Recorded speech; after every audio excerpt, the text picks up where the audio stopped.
이렇게 금요 기대에 오신 여러분들을 주님의 이름으로 축복하고 환영합니다.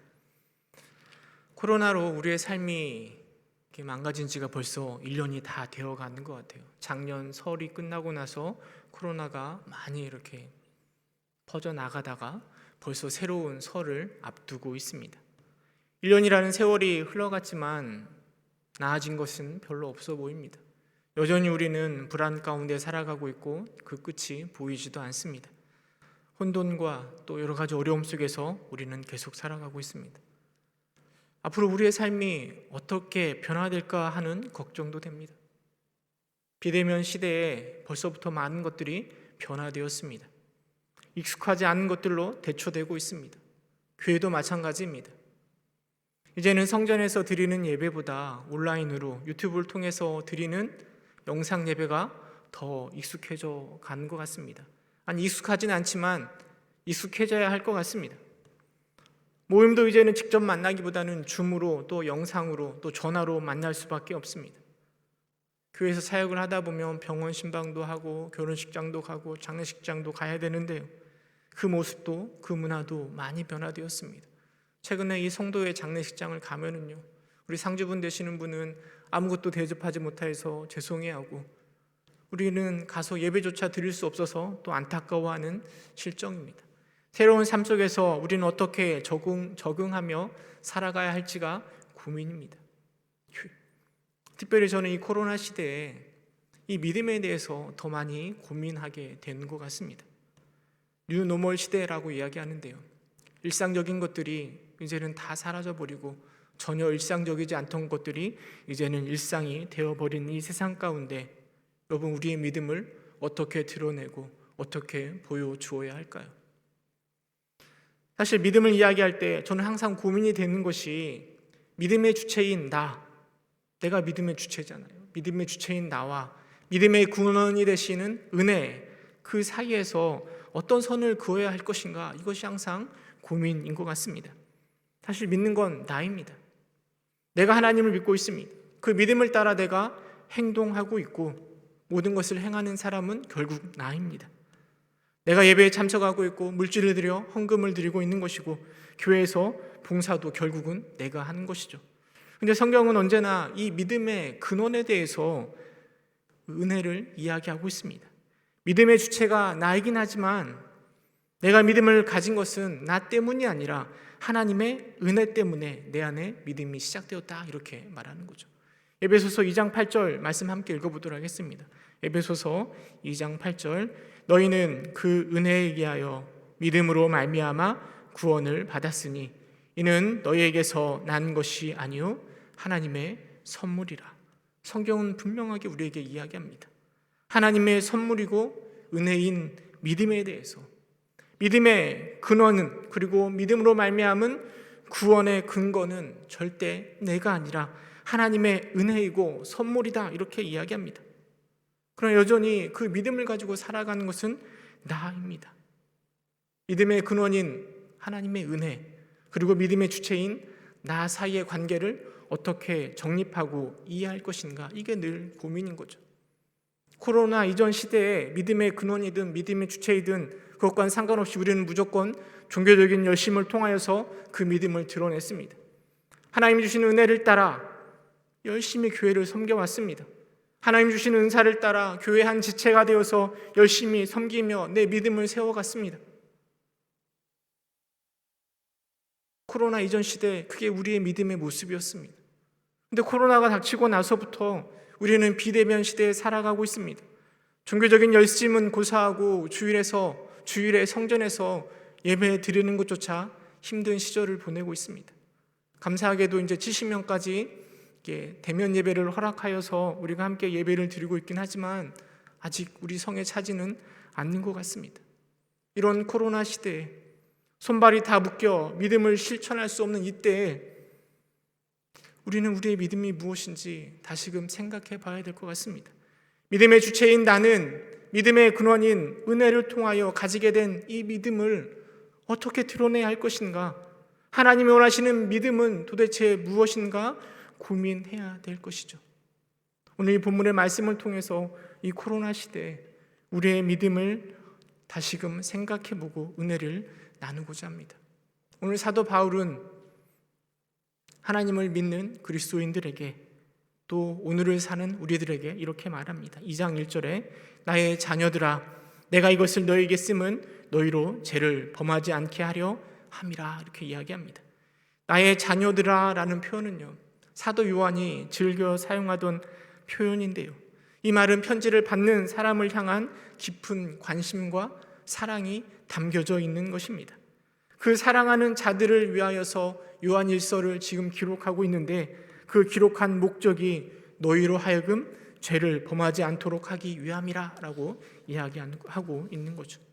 여러분, 요한이 말하고 있는 죄, 그 죄는 도대체 무엇을 말하는 걸까요? 어떤 죄를 범하지 말라고 이 요한일서를 기록하고 있는 걸까요? 앞장 1장 5절에서 10절을 보면 그 죄가 무엇인지 우리는 생각해 볼 수 있습니다.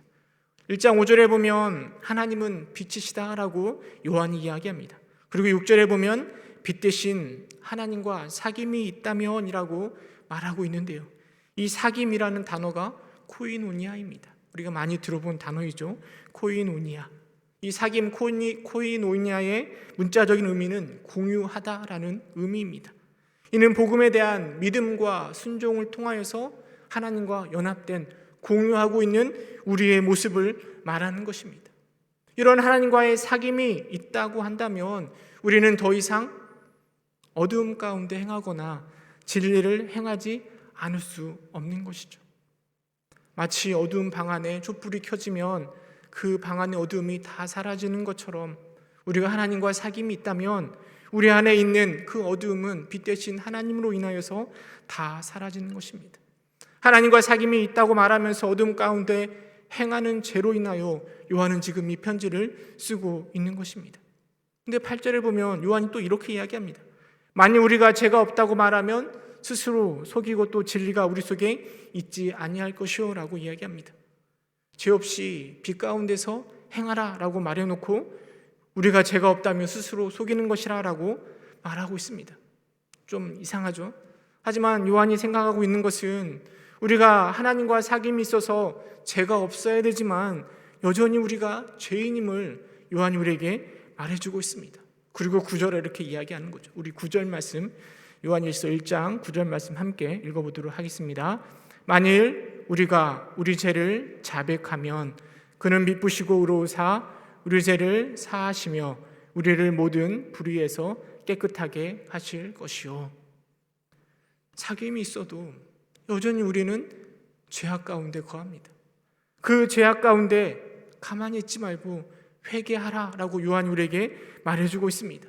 그리고 2장 1절에 요한 2장 1절 하반절에 요한은 이렇게 이야기합니다. 죄를 범하지 않도록 하기 위함이다 라고 말해놓고요, 만일 누가 죄를 범하여도 아버지 앞에서 우리에게 대언자가 있으니 곧 의로우신 예수 그리스도시다 라고 이야기하고 있습니다. 저는 이 말씀을 묵상하면서 회개가 무엇일까 다시금 생각해 봅니다. 우리에게 있어서 회개는 무엇입니까? 1장 9절의 말씀만 생각해 보면 우리의 죄를 자백하면이라고 말할 때 이 자백하는 게 바로 회개 아니겠습니까? 그리고 마치 용서함의 조건이 우리가 죄에 대해서 자백하는 것처럼 읽을 수 있습니다. 우리가 회개하면, 우리가 회개할 때 우리 안에 있는 죄가 죄사함을 받을 것이다, 조건으로 말하는 것처럼 들립니다. 그럼 여러분 한번 생각해 보시기 바랍니다. 우리가 회개하지 않는다면, 하나님 앞에 회개하지 않는다면 우리가 용서를 받지 못할까요? 성경은 예수님이 우리의 죄를 사하실 때 그 어떤 조건도 걸지 않으신다라고 말하고 있습니다. 죄를 범하여도 대언자가 있는데 곧 의로우신 예수 그리스도께서 은혜로 용서해 주시는 것이죠. 우리가 회개하지 않아도 하나님은 예수 그리스도를 통해서 우리를 의롭다 여겨주시는 거죠. 2장 2절에 요한은 이렇게 이야기합니다. 그는 우리 죄를 위한 화목제물이니 우리만 위할 뿐 아니요 온 세상의 죄를 위하심이라. 예수님의 은혜는 온 세상의 죄를 위한 것이라고 말하고 있습니다. 여러분, 그렇다면 우리가 하는 회개, 하나님 앞에서 간절히 하는 회개에는 어떤 의미가 있을까요? 회개가 하는 역할이 무엇일까요? 미국의 브라이언 채플 목사님이 계시는데요. 그 목사님이 회개에 대해서 이렇게 말했습니다. 회개는 죄에 대한 우리의 아픔과 죄를 돌이켜 하나님과 동행하길 원하는 소원의 표현이다라고 말하고 있습니다. 회개가 우리에게 제사함, 용서함을 가져다 주는 것이 아닙니다. 회개했기 때문에 제사함을 받는 것이 결코 아닙니다. 회개는 죄를 향한 우리의 안타까운 아픔을 말하는 겁니다. 하나님과 동행하기를 원하는 그 마음을 표현하는 것이 바로 회개입니다. 그리고 우리가 회개할 때 우리 하나님은 미쁘시고 의로우셔서 우리에게 긍휼을 더해 주시는 것입니다.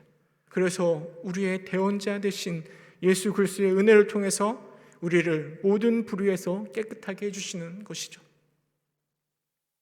회개를 좀 더 확장시켜서 생각해 볼까요? 믿음의 주체인 내가 하는 믿음의 행동으로 우리 회개를 확장시켜 생각해 볼 수 있습니다. 그리고 제사함, 용서함은 구원의 은혜로 말할 수도 있습니다. 그래서 저는 이 회개와 하나님의 용서함의 관계가 우리의 믿음의 모습을 그대로 보여주는 것이라 생각되어집니다. 우리가 회개한다고 용서함을 받는 것이 아닌 것처럼 우리가 신앙생활을 통해서 우리의 믿음이 생기고 우리가 구원에 이르는 것은 결코 아닙니다. 우리의 믿음이, 우리의 구원이 우리의 행함으로 확정되지 않습니다. 우리의 믿음의 행위는 우리에게 의로움을 가져다 줄 능력이 없습니다. 그래서 바울은 이야기합니다. 의인은 없나니 하나도 없고 모든 사람이 죄를 범하였음에 하나님의 영광에 이르지 못하였다라고 이야기합니다. 여러분, 이게 바로 우리의 모습입니다. 믿음의 행위는 저 회개처럼 구원의 조건이 아니라 말할 수 없는 하나님의 은혜에 대한 반응이고 죄를 멀리하고 하나님을 사랑하고 닮아가고자 하는 우리의 표현이라고 말할 수 있습니다. 우리 교회는 올해 슬기로운 큐티 생활 캠페인을 벌이고 있습니다. 많은 성도님들이 큐티에 동참하고 계십니다. 그러나 우리가 큐티를 하지 않았다고 해서 우리에게 믿음이 없는 것도 아니고 우리가 구원에 이르지 못하는 것도 아닙니다. 큐티를 하는 것과 우리가 구원받는 것은 전혀 별개의 문제입니다. 그러나 우리가 힘을 다해서 큐티를 하는 이유는 감당할 수 없을 만큼 큰 하나님의 은혜, 그 은혜에 대한 반응입니다. 더 하나님을 사랑하고 싶고 더 하나님을 알고 싶고 더 믿음을 세워보고자 하는 우리의 열심이고 우리의 표현의 방법입니다. 마찬가지로 우리의 모든 믿음의 행위는 우리의 구원과는 무관하지만 하나님의 크신 사랑을 알기에 믿음을 더해 주신 하나님의 선물임을 알기에 더 열심을 다해서 예배의 자리로, 기도의 자리로 나아가는 것이죠.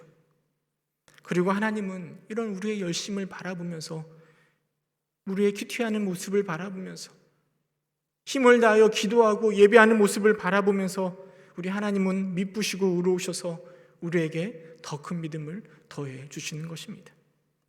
코로나 시대에 우리의 믿음의 행위가 사라지면서 우리의 믿음의 모습도 다 사라지는 것처럼 느껴집니다. 믿음이 사라지면서 우리의 구원도 희미해지는 것 같아 보입니다. 너무 걱정이 됩니다. 과연 코로나가 끝나고 우리 교회는 예전처럼 회복될까? 내가 그냥 집에서 영상으로만 예배를 드리는데 이게 과연 믿음이 되고 이게 과연 나를 구원으로 인도할까? 내 행위, 믿음의 행위가 사라지면서 우리의 믿음도 사라지는 것은 아닐까? 걱정입니다. 어떻게 하면 속히 예전의 모습으로 함께 모여서 신앙생활하는 모습으로 돌아갈까 고민이고 걱정입니다. 물론 우리는 이 믿음의 행위의 회복을 위해서 고민하고 또 수고해야 됩니다. 그러나 이 믿음의 행위와는 별개로 여전히 하나님은 미쁘시고 의로우셔서 우리에게 죄사함의 은혜를 더하여 주실 것입니다.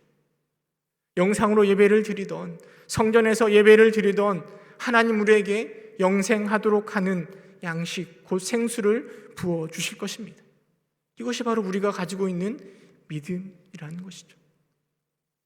근데 사도 요한은 여기서 끝나는 것이 아니라 3절, 2장 3절에 이렇게 이야기하고 있습니다. 우리가 그의 계명을 지키면 이로써 우리가 그를 아는 줄로 알 것이요 라고 말하고 있습니다. 저는 이 요한의 고백, 이 3절의 고백을 들으면서요, 1절에서 말했던 자녀들이 범하지 않았으면 하는 죄가 무엇일까 다시금 생각해 봅니다. 그리고 오늘 우리 가운데 남겨져 있는 죄의 모습도 생각해 보게 되는 거죠. 먼저 생각해 볼 수 있는 죄는 하나님과 사귐이 있으면서도 어둠 가운데 행하는 죄입니다. 우리는 이런 죄를 범해서는 안 될 겁니다. 두 번째로 생각해 볼 수 있는 죄는 죄를 안 지으려고 해도 우리는 죄에서 자유로울 수가 없습니다. 늘 죄악 가운데 머물러 있습니다. 그럼에도 불구하고 회개하지 않는 것도 죄입니다. 우리를 용서해 주시려고 하시는 하나님 앞에 회개하지 않는 것도 죄입니다. 근데 한 가지 더 생각해 볼 수 있는 죄가 무엇인가 하면 하나님의 크신 은혜 앞에 나는 손을 다 떼고 은혜만을 바라보며 의지하려고 하는 것도 죄라고 말할 수 있는 것 같습니다. 은혜를 교묘히 이용하려는 우리 신앙의 모습이 바로 죄입니다. 저희 집에 하민이가 있는데요, 이 하민이가 편식이 굉장히 심합니다. 고기 반찬은 좋아하고 야채는 잘 먹지를 않습니다. 부모된 입장으로 골고루 먹이려고 여러 가지 방법을 통해서 노력합니다. 어떤 때는 화를 내기도 하고 또 혼내기도 하고 야채를 먹으라고 이야기하기도 합니다. 그러나 그런 방법보다는 주로 어르고 달랩니다. 이거 야채 잘 먹으면 TV 보여줄게, 핸드폰 보여줄게, 먹을 거 사줄게, 칭찬 스티커 붙여줄게, 이렇게 꼬셔가지고 야채를 먹게 하려고 합니다. 근데 이 영악한 우리 하민이는 이런 부모의 마음을 가끔 이용합니다. 막상 야채를 먹으면 잘 받아 먹거든요. 그런데 야채가 있으면 무조건 안 먹는다고 떼를 쓰는 거죠. 그러면서 야채를 먹는 조건으로 무엇인가를 자꾸 이야기하는 거죠. TV 보여줘, 뭐고 해줘, 자꾸 거는 거죠.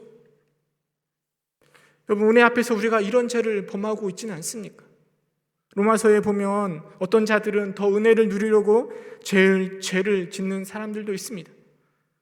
더 죄를 많이 지으면 하나님의 용서하심의 은혜가 더 크니까 더 많은 죄를 지어서 더 많은 은혜를 누리자라는 거죠. 그러나 바울은 분명하게 이야기합니다. 로마서 6장 2절에 보면 그럴 수 없느니라 죄에 대하여 죽은 우리가 어찌 그 가운데 살리오라고 이야기합니다.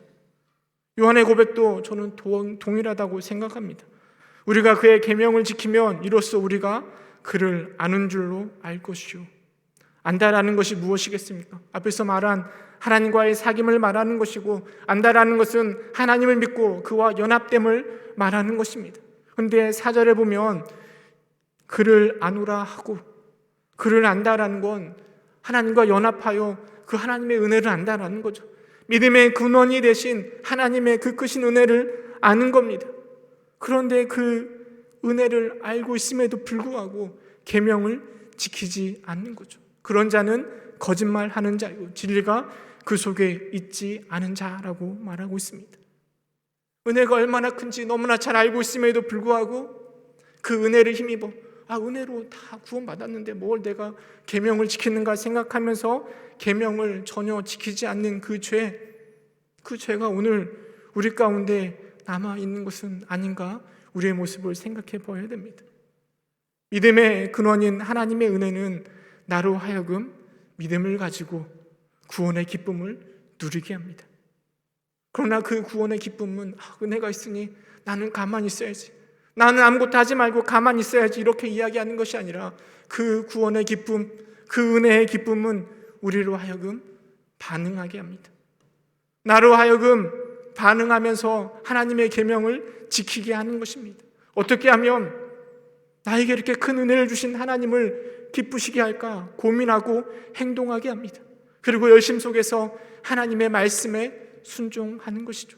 그리고 더 나아가서 요한은 그 믿음의 주체인 내가 단순히 계명을 지키고 순종하고 말씀을 지켜 살아가는 것을 넘어서 어디까지 나아가야 할지를 5절에서 말하고 있습니다. 요한일서 2장 5절에 보면 누구든지 그의 말씀을 지키는 자는 하나님의 사랑이 참으로 그 속에서 온전하게 되나니 이로써 우리가 그 안에 있는 줄을 아노라 라고 이야기합니다.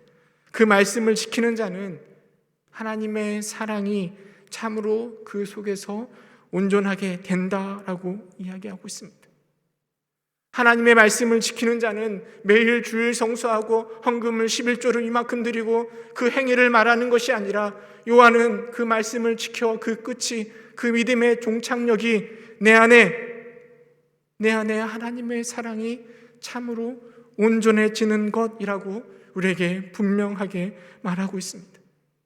하나님의 은혜로 시작된 믿음은 우리로 하여금 계명을 지키고 말씀을 순종하게 하는 것을 넘어서 빛 대신 하나님을 닮아가는 것이고 하나님의 사랑이 내 안에 온전해지게 하는 자리까지 나아가는 것입니다. 오늘도 우리는 열심히 그 말씀을 지키려고 예배에 동참하고 있고 기도하고 있고 큐티를 하려고 발버둥치고 있습니다. 여러 가지 모양으로 힘쓰고 있습니다. 그러나 그 행위 자체가 내 믿음의 구원의 종착역이 아니라 그 행위를 통하여 그 열심을 통하여 내 안에 욕심을 다 드러내고 그 자리에 하나님의 사랑, 그리스도의 사랑, 그 사랑을 온전히 세워가는 것, 이게 바로 우리의 믿음의 모습이라는 거죠. 사랑이 온전하게 된다라는 것은 하나님의 사랑이 내 안에 그대로 표현되는 것이고 닮아가는 것이고 예수님의 사랑을 품은 작은 예수가 되는 것입니다. 그래서 요한이 6절에 말하는 것처럼 그의 안에 산다고 하는 자는 그가 행하시는 대로 자기도 행할지니라 라고 이야기합니다. 예수 안에 사는 우리는 예수님처럼 내 안에 그 사랑이 온전해지는 것입니다. 말씀을 맺도록 하겠습니다. 믿음의 주체인 우리에게 있어서 믿음을 행하는 동기와 능력, 그 근원은 내가 아니라 예수님의 말할 수 없는 사랑이고 은혜입니다. 그 사랑이, 그 은혜가 믿음의 주체인 나를 움직이게 하는 겁니다. 코로나 시대에 비록 행하는 것이 예전만 못해서 아쉬움이 남지만 우리를 향한 예수님의 사랑은 변함이 없고 영원합니다. 그 사랑이 이제는 우리로 하여금 코로나 시대이지만 뭘 행하기도 참 힘든 시절이지만 늘 고민하는 거죠. 그 사랑 앞에 나는 무엇을 행할까? 어떻게 하면 그 사랑 앞에 보답할까? 고민하는 거죠. 그리고 코로나 시대에 정말 그 믿음을 보여주기 힘든 그 시절에 어떻게 하면 보여줄까? 고민하고 움직이는 겁니다.